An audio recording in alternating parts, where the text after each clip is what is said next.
Well, Susie, last time we spoke, it was -5 here and was pretty darn cold. Since then, you've defeated Harlequins. You've been up to Forward Waterloo Ladies and won that. Unbeaten run still in 2018. Yeah, we're pretty happy with how we're going actually. Since the turn of the year, we've been much more consistent in our performances. We've had some new players back on the field, or players back on the field. Sasha has been outstanding in the front row, and when her and Berna are in the front row together, they're quite a force. So that has really strengthened our pack, and everything else has just started coming together. So I'm not saying we're still looking for the 80-minute performance, because we're still lapsing at times in games, but generally, yeah, we're in a pretty good position actually, which is great. And it's all shaping up to be a winner-takes-all in terms of the playoffs with Loughborough. Now, when you played up there back in December, it was 43-33 from memory.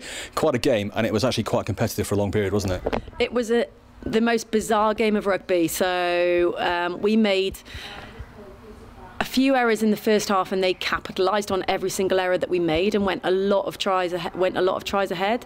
I've just made reference to it, but at that time we were really struggling in our front row. We couldn't really get any front football, but in the second half we moved the ball a lot to our backs and just absolutely ripped them apart. So I think we learned probably too late in the game how we should be playing. So when it gets to a week on Saturday, we're all going to be full strength. If people come through the internationals, okay, and then it's winner takes all, and I think that's a fair representation of where we both are with our seasons and our first seasons. We're exactly the same setup. We rely on students, having that dual career type path. So and so do they. So they're relying on their student intake, as are we. They've got some internationals, so have we. So it's who's going to be better on the day, really, which is great, and it's really exciting, if not a little stressful. Now, I've just been guilty of it in bigging it up as a winner takes all. How much of a challenge is it for you to try and keep players from getting overexcited before the game?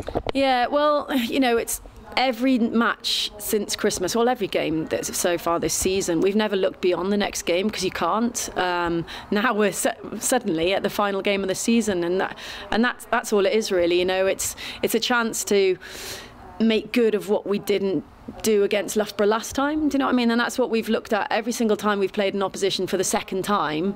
What we want to do is have learnt from our mistakes that we've made first time, if that makes sense, and get an improved performance. Now, what we're looking at for against Loughborough is an improved performance, and I fully believe if we improve our performance in many aspects, then we'll get the result. But yeah, keeping people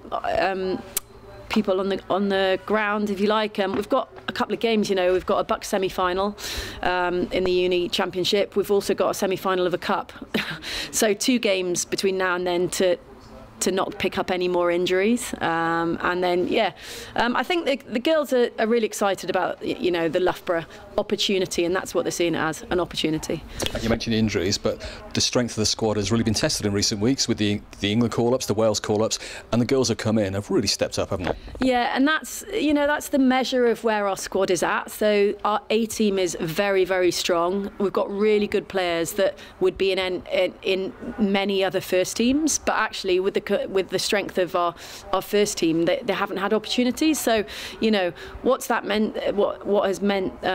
What's happened in the last few weeks is, like you said, as people have been called out, so Kelly Smith's gone off, Sarah Byrne's been off playing, obviously Ellie Kildunn has been off playing for England, Hannah Jones, etc. for Wales. It meant that others have had opportunities, and the Quins weekend is a prime example of where actually we were missing quite a few of our players, but we went out there and put a really good performance on and got a result against a fantastic side. And Sarries the previous week was exactly the same. So, the theme, the key is, and I think the top sides have found that, you have to have strength across your squad, across 50 or 60 players, because otherwise you're not going to survive at the top level in this Premiership.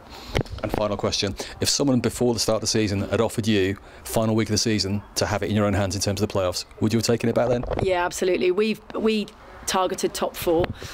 We've now got that fully in our own hands, and we intend to take it.